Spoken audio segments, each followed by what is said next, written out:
नमस्कार मित्रों, स्वागत है आपका कस्तूरी कहानियां में। कहानियां जो छू जाएं दिल को। क्या आपने कभी किसी ऐसे व्यक्ति को देखा है जो किसी के सामने सिर न झुकाए, जो सत्ता से न डरे, धन दौलत से न प्रभावित हो और बड़े से बड़े पद और प्रतिष्ठा के सामने भी अपने स्वाभिमान को बनाए रखे? ऐसे लोगों को देखकर अक्सर हम उन्हें घमंडी समझ बैठते हैं। लेकिन क्या हर स्वाभिमानी व्यक्ति घमंडी होता है? और क्या हर झुका हुआ सिर विनम्रता का प्रतीक होता है? आज की कहानी इन्हीं प्रश्नों का उत्तर देती है। मुंशी प्रेमचंद की अत्यंत विचारोत्तेजक कहानी घमंड का पुतला हमें कुंवर सज्जन सिंह नामक एक ऐसे व्यक्तित्व से परिचित कराती है जिसे लोग घमंडी, अक्खड़ और अभिमानी समझते हैं। वह न अधिकारियों की खुशामद करता है, न बड़े लोगों के सामने झुकता है और न ही अपने स्वाभिमान से समझौता करता है। लेकिन एक दिन लेखक उसकी जिंदगी का ऐसा दृश्य देखता है जो उसके बारे में बनी सारी धारणाओं को बदल देता है। क्या वास्तव में सज्जन सिंह घमंड का पुतला है, या उसके भीतर कोई ऐसी आध्यात्मिक ऊंचाई छिपी है जिसे सामान्य लोग समझ नहीं पाते? इस प्रश्न का उत्तर आपको कहानी के अंतिम दृश्य में मिलेगा। तो आइए सुनते हैं मुंशी प्रेमचंद की गहन जीवन दर्शन से भरपूर कहानी घमंड का पुतला। और विश्वास मानिए, इस कहानी का अंत आपके मन में सच्चे स्वाभिमान और सच्ची विनम्रता की नई परिभाषा स्थापित कर देगा। शाम हो गई थी। मैं सरयू नदी के किनारे अपने कैंप में बैठा हुआ नदी के मजे ले रहा था कि मेरे फुटबॉल ने दबे पांव पास आकर मुझे सलाम किया कि जैसे वह मुझसे कुछ कहना चाहता है। फुटबॉल के नाम से जिस प्राणी का जिक्र किया गया वह मेरा अर्दली था। उसे सिर्फ एक नजर देखने से यकीन हो जाता था कि यह नाम उसके लिए पूरी तरह उचित है। वह सिर से पैर तक आदमी की शक्ल में एक गेंद था। लंबाई चौड़ा उसका भारी भरकम पेट, जिसने उस दायरे के बनाने में खास हिस्सा लिया था, एक लंबे कमरबंद में लिपटा रहता था, शायद इसलिए कि वह इंतहा से आगे न बढ़ जाए। जिस वक्त वह तेजी से चलता था, बल्कि यूं कहिए जुढ़कता था, तो साफ मालूम होता था कि कोई फुटबॉल ठोकर खाकर लुढ़कता चला आता है। मैंने उसकी तरफ देखकर पूछ, क्या कहते हो? इस पर फुटबॉल ने ऐसी रोनी सूरत बनाई कि जैसे कहीं से पिटकर आया है और बोला, हुजूर, अभी तक यहाँ रसद का कोई इंतजाम नहीं हुआ। जमींदार साहब कहते हैं कि मैं किसी का नौकर नहीं हूं। मैंने इस निगाह से देखा कि जैसे मैं और ज्यादा नहीं सुनना चाहता। यह असंभव था कि मजिस्ट्रेट की शान में जमींदार से ऐसी गुस्ताखी होती। यह मेरे हाकिमाना गुस्से को भड़काने की एक बदतमीज कोशिश थी। मैंने पूछा, जमींदार कौन है? फुटबॉल की बौछें खिल गई। बोला, क्या कहूं, कुंवर सज्जन सिंह। हुजूर, बड़ा ढीठ आदमी है। रात आई है और अभी तक हुजूर के सलाम को भी नहीं आया। घोड़ों के सामने न घास है न दाना। लश्कर के सब आदमी भूखे बैठे हुए हैं। मिट्टी का एक बर्तन भी नहीं भेजा। मुझे जमींदारों से रात दिन साबका रहता था, मगर यह शिकायत कभी सुनने में नहीं आई थी। इसके विपरीत वह मेरी खातिर तवाज़ो में ऐसी जौफिशानी से काम लेते थे जो उनके स्वाभिमान के लिए ठीक न थी। उसमें दिल खोलकर आतिथ्य सत्कार करने का भाव तनिक भी न होता। न उसमें शिष्टाचार था, न वैभव का प्रदर्शन जो ऐब है। इसके बजाय वहां बेजा रसूख की फिक्र और स्वार्थ की हवस साफ दिखाई देती भी, और इस रसूख बनने की कीमत काव्योचित अतिशयोक्ति के साथ गरीबों से वसूल की जाती थी, जिनका बेक्सी के सिवा और कोई हाथ पकड़ने, उनके बात करने के ढंग में वह मुलामियत और आजीजी बरती जाती थी जिसका स्वाभिमान से बैर है। और अक्सर ऐसे मौके आते थे जब इन खातिरदारियों से तंग होकर फुटबॉल की जबान से यह कैफियत सुनकर मेरी जो हालत हुई, उसने साबित कर दिया कि रोज रोज की खातिरदारियों और मीठी मीठी बातों ने मुझ पर असर किए बिना नहीं छोड़ा था। मैं यह हुक्म देने वाला ही था कि कुंवर सज्जन सिंह को हाजिर करो कि एकाएक मुझे ख्याल आया कि इन मुफ्तखोर चपरासियों के कहने पर एक प्रतिष्ठित आदमी को अपमानित करना न्याय नहीं है। मैंने अर्दली से कहा, बनियों के पास जाओ, नकद दाम देकर चीजें लाओ और याद रखो कि मेरे पास कोई शिकायत ना आए। अर्दली दिल में मुझे कोसता हुआ चला गया, मगर मेरे आश्चर्य की कोई सीमा न रही जब वहां एक हफ्ते तक रहने पर भी कुंवर साहब से मेरी भेंट न हुई। अपने आदमियों और लश्कर वालों की जबान से कुंवर साहब की ढिठाई, घमंड और हेकड़ी की कहानियों रोज सुना करता, और मेरे दुनिया देखे हुए पेशकार ने ऐसे अतिथि सत्कार शून्य गांव में पड़ाव डालने के लिए मुझे कई बार इशारों से समझाने बुझाने की कोशिश की। गालिबन मैं पहला आदमी था जिससे यह भूल हुई थी, और अगर मैंने जिले के नक्शे के बदले लश्कर वालों से अपने दौरे का प्रोग्राम बनाने में मदद ली होती तो शायद इस अप्रिय अनुभव की नौबत ना आती। लेकिन कुछ अजब बात थी कि कुंवर साहब को बुरा भला कहना मुझ पर उल्टा असर डालता, यहाँ तक कि मुझे उस अग्नि से मुलाकात करने की इच्छा पैदा हुई जो सर्वशक्तिमान अफसरों से इतना ज्यादा अलग थलग रह सकता है। सुबह का वक्त था। मैं गढ़ी में गया। नीचे सरयू नदी लहरें मार रही थी। उस पार साखू का जंगल था। मीलों तक बादामी रेत, उस पर खरबूज और तरबूज की क्यारियां थीं। पीले पीले फूलों से लहराती हुई बगुलों और मुर्गाबियों। सूर्य देवता ने जंगलों से सिर निकाला, लहरें जगमगाईं, पानी में तारे निकले। बड़ा सुहाना, आत्मिक उल्लास देने वाला दृश्य था। मैंने खबर करवाई और कुंवर साहब के दीवान खाने में दाखिल हुआ। लंबा चौड़ा कमरा था, फर्श बिछा हुआ था। सामने मसनद पर एक बहुत लंबा तड़ंगा आदमी बैठा था। सर के बाल मुड़े हुए, गले में रुद्राक्ष की माला, लाल लाल ऊंचा माथा।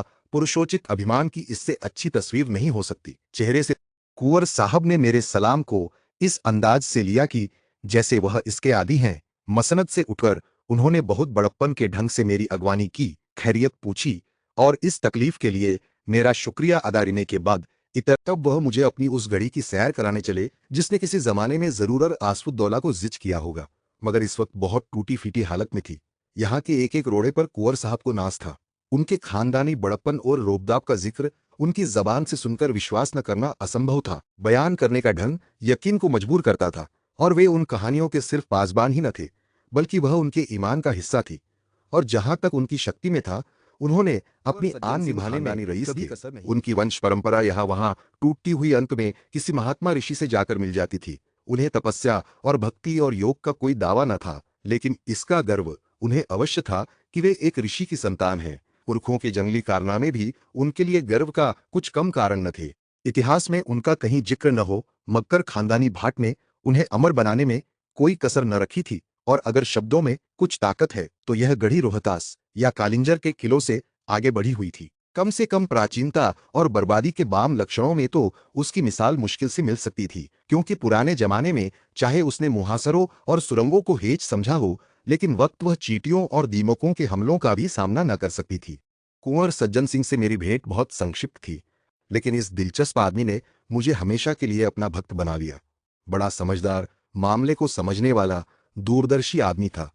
आखिर मुझे उसका बिन पैसों का गुलाम। बरसात में सरयू नदी इस जोर शोर से चढ़ी कि हजारों गांव बर्बाद हो गए। बड़े बड़े तनावर दरख्त तिनकों की तरह बहते चले जाते थे। चारपाइयों पर सोते हुए बच्चे, औरतें, खूंटों पर बंधे हुए गाय और बैल उसकी गरजती हुई लहरों में। शहर में उड़ती हुई खबरें पहुंची, सहायता के प्रस्ताव पास हुए। सैकड़ों ने सहानुभूति और शौक के अर्जेंट तारजिल के बड़े साहब की सेवा में भेजे। टाउन हॉल में कौमी हमदर्दी की पुरशोर सदाएं उठी और उस हंगामे में बाढ़ पीड़ितों की दर्द भरी पुकारें दब गईं। सरकार के कानों में फरियाद पहुंची। एक जांच कमीशन तैयार किया गया। जमींदारों को हुक्म हुआ कि वे कमीशन के सामने अपने नुकसानों को विस्तार से बताएं और उसके सबूत दें। शिवरामपुर के महाराजा साहब को इस कमीशन का सभापति बनाया गया। जमींदारों में रेल पे नुकसान के तखमीन का फैसला करने में काव्य बुद्धि से काम लेना पड़ा। सुबह से शाम तक कमीशन के सामने एक जमघट रहता। ऑनरेबल महाराजा साहब को सांस लेने की फुर्सत न थी। दलील और शहादत का काम बात बनाने और खुशामद से लिया जाता था। वहीं नदी किनारे के सभी जमींदार अपने नुकसान की फरियादें पेश कर गए। अगर कमीशन से किसी को कोई फायदा नहीं पहुंचा तो वह कुंवर सज्जन सिंह थे। उनके सारे मौजे सरयू के किनारे पर थे और सब तबाह हो गए थे। गढ़ी की दीवारें भी उसके हमलों से न बच सकी थी, मगर उनकी जबान ने खुशामद करना सीखा ही न था और यहाँ उसके बगैर रसाई मुश्किल थी। चुनांचे वह कमीशन के सामने न आ सके। मियाद खत्म होने पर कमीशन ने रिपोर्ट पेश की। बाढ़ में डूबे हुए इलाकों में लगान की आम माफी होगी। रिपोर्ट के मुताबिक सिर्फ सज्जन सिंह वह भाग्यशाली जमींदार थे जिनका कोई नुकसान नहीं हुआ था। कुंवर साहब ने रिपोर्ट सुनी, मगर माथे पर बल उनके आसामी गढ़ी के सहन में जमा थे। यह हुक्म सुना तो रोने धोने लगे। तब कुंवर साहब उठे और बुलंद आवाजों में बोले, मेरे इलाके में भी माफी है, एक कौड़ी लगान न लिया जाए। मैंने यह वाकया सुना और खुद ब खुद मेरी आंखों से आंसू टपक पड़े। बेशक यह वह आदमी है जो हुकूमत और अख्तियार के तूफान में जड़ से उखड़ जाए मगर झुकेगा नहीं।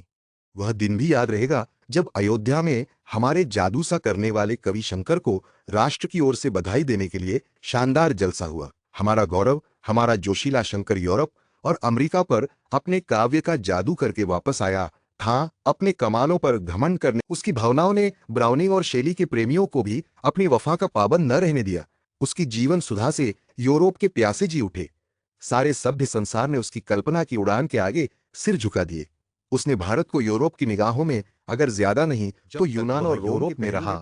दैनिक अखबारों के पत्रे उसकी चर्चा से भरे रहते थे। यूनिवर्सिटियों और विद्वानों की सभाओं ने उस पर उपाधियों की मूसलाधार वर्षा कर दी। सम्मान का वह पदक जो यूरोप वालों का प्यारा सपना और जिंदा आरजू है, वह पदक हमारे जिंदादिल शंकर के सीने पर शोभा दे रहा था। और उसकी वापसी के बाद उन्हीं राष्ट्रीय भावनाओं के प्रति श्रद्धा प्रकट करने के लिए हिंदुस्तान के दिल और इसी अयोध्या की गोद में श्री रामचंद्र खेलते थे और यहीं उन्होंने वाल्मीकि की जादू भरी लेखनी की प्रशंसा की थी। उसी अयोध्या में हम अपने मीठे कवि शंकर पर अपनी मोहब्बत के फूल चढ़ाने आए थे। इस राष्ट्रीय कर्तव्य में सरकारी हुक्काम भी बड़ी उदारतापूर्वक हमारे साथ सम्मिलित थे। शंकर ने शिमला और दार्जिलिंग के फरिश्तों को भी अयोध्या में खींच लिया था। अयोध्या को बहुत इंतजार के बाद यह दिन देखना, जिस वक्त शंकर ने उस विराट पंडाल में पैर रखा, हमारे हृदय राष्ट्रीय गौरव और नशे से मतवाले हो गए।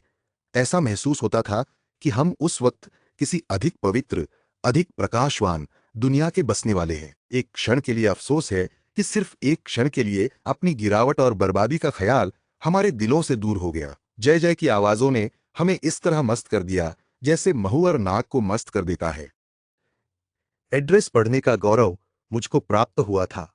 सारे पंडाल में खामोशी छाई हुई थी। जिस वक्त मेरी जबान से यह शब्द निकले, ए राष्ट्र के नेता, ए हमारे आत्मिक गुरु, हम सच्ची मोहब्बत से तुम्हें बधाई देते हैं और सच्ची श्रद्धा से तुम्हारे पैरों पर सिर झुकाते हैं, यकायक मेरी निगाह उठी और मैंने एक हृष्ट-पुष्ट हैकल आदमी को ताल्लुकेदारों की कतार से उठकर बाहर जाते देखा।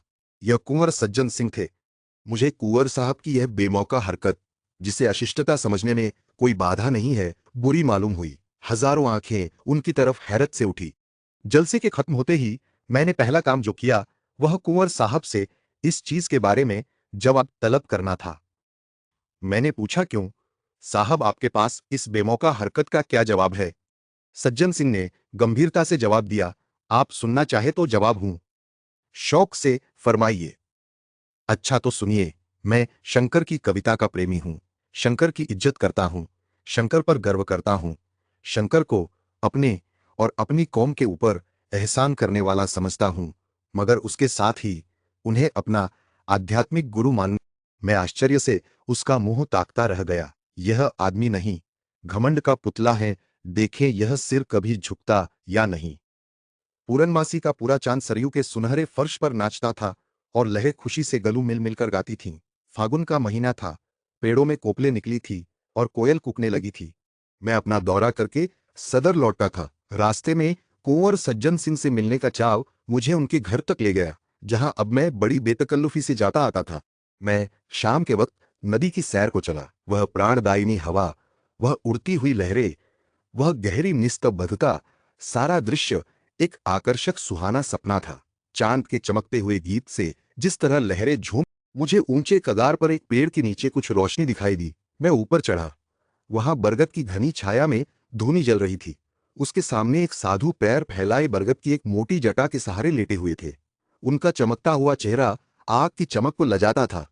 नीले ताल उनके पैरों के पास एक दूसरा आदमी बैठा हुआ था। उसकी पीठ मेरी तरफ थी। वह उस साधु के पैरों पर अपना सिर रखे हुए था, पैरों को चूमता था और आंखों से लगता था। साधु अपने दोनों हाथ उसके सिर पर रखे हुए थे कि जैसे वासना धैर्य और संतोष के आंचल में आश्रय ढूंढ रही हो। वो झुका हुआ सर उठा और मेरी निगाह उसके चेहरे पर पड़ी। मुझे सकता सा हो गया। यह कुंवर सज्जन सिंह थे। वह सर जो झुकना न जानता था, इस वक्त जमीन छू रहा था। वह माथा जो एक ऊंचे मनसबदार के सामने न झुका, जो एक प्रकानी वैभवशाली महाराज के सामने न झुका, जो एक बड़े देशप्रेमी कवि और दार्शनिक के सामने न झुका, इस वक्त एक साधु के कदमों पर गिरा हुआ था। घमंड वैराग्य के सामने मेरे दिल में इस दृश्य से भक्ति का एक आवेग पैदा हुआ। आंखों के सामने से एक पर्दा सा हटा और कुंवर सज्जन सिंह का आत्मिक स्तर दिखाई दिया। मैं कुंवर साहब की तरफ से लिपट गया और बोला, मेरे दोस्त, मैं आज तक तुम्हारी आत्मा के बड़प्पन, आज तुमने मेरे हृदय पर उसको अंकित कर दिया कि वैभव और प्रताप, कमाल और शोहरत, ये सब घटिया चीजें हैं, भौतिक चीजें हैं। वासनाओं में लिपटे हुए लोग इस योग्य नहीं कि हम उनके सामने भक्ति से सिर झुकाएं। वैराग्य और परमात्मा से दिल लगाना ही वे महान गुण हैं जिनकी ड्योढ़ी पर बड़े बड़े वैभवशाली, यही वह ताकत है जो वैभव और प्रताप को, घमंड की शराब के मतवालों को और जड़ाऊ मुकुट को अपने पैरों पर गिरा सकती है। ऐ तपस्या के एकांत में बैठने वाली आत्माओं, तुम धन्य हो कि घमंड के पुतले भी पैरों की धूल को मा। कुंवर सज्जन सिंह ने मुझे छाती से लगाकर कहा, मिस्टर वागले, आज आपने मुझे सच्चे गर्व का रूप दिखा दिया और मैं कह सकता हूं कि सच्चा गर्व सच्ची प्रार्थना से कम नहीं। विश्वास मानिए, मुझे इस वक्त ऐसा मालूम होता है कि गर्व में भी आत्मिकता को पाया जा सकता है। आज मेरे सिर में गर्व का जो नशा है वह कभी नहीं। मित्रों, यहीं समाप्त होती है मुंशी प्रेमचंद की प्रेरणादायक कहानी घमंड का पुतला। ये कहानी हमें सिखाती है कि स्वाभिमान और घमंड में बहुत बड़ा अंतर होता है। सच्चा स्वाभिमान व्यक्ति को अन्याय, चापलूसी और झूठी प्रतिष्ठा के सामने झुकने नहीं देता, लेकिन वही व्यक्ति सच्ची महानता, ज्ञान और आध्यात्मिकता के सामने। कुंवर सज्जन सिंह का चरित्र हमें बताता है कि धन, पद, शक्ति और प्रसिद्धि से कहीं अधिक मूल्यवान है चरित्र और आत्मिक ऊंचाई। यदि आपको यह कहानी पसंद आई हो तो वीडियो को लाइक करें, अपने मित्रों और परिवार के साथ साझा करें और चैनल को सब्सक्राइब करना न भूलें। कस्तूरी कहानियां पर हम लेकर आते हैं मुंशी प्रेमचंद और अन्य महान साहित्यकारों की ऐसी ही अमर कहानियां। तो फिर मिलते हैं मुंशी प्रेमचंद की एक और प्रेरणादायक और विचारोत्तेजक कहानी के साथ। तब तक के लिए धन्यवाद। नमस्कार। कस्तूरी कहानियां, कहानियां जो छू जाए दिल को।